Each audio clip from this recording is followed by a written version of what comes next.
El Shaddai, the strong, the multi-breasted one that sustains all and is sustained by none. You will not be able to acknowledge the dynamics of El Shaddai until you have a crisis.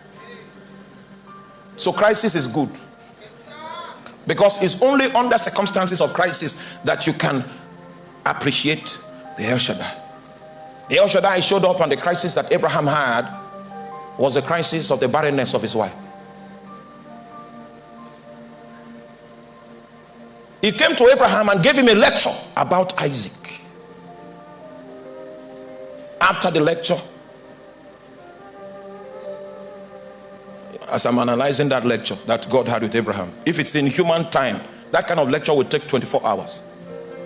So he dealt with Abraham for 24 hours to convince him that I'm going to give you a child. You will not go to the way of your ancestors without having a child.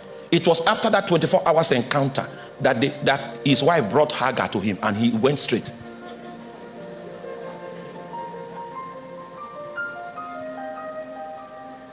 God allowed him. His sperm died. God allowed his wife that was barren as a teenager to enter into the age of menopause before he showed up again. He said, I'm the El Shaddai. I'm still the El Shaddai. I'm still the strong one. So Abraham said, okay. The last discussion we had, is it still viable?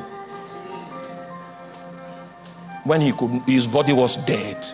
It was in that moment of the deadness of his body that God began to reveal to him that I quicken the dead. I call those things that be not as though they were. I would like you to see how God had to renew the mind of this man to see beyond the natural. That death is not an end. It's only an end for men, not an end for God.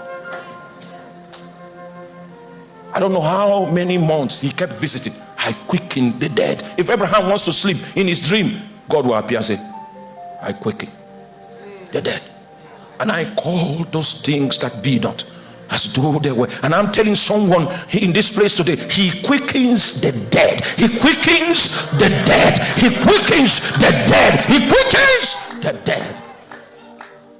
He calls those things that be not as though, until Abraham caught it.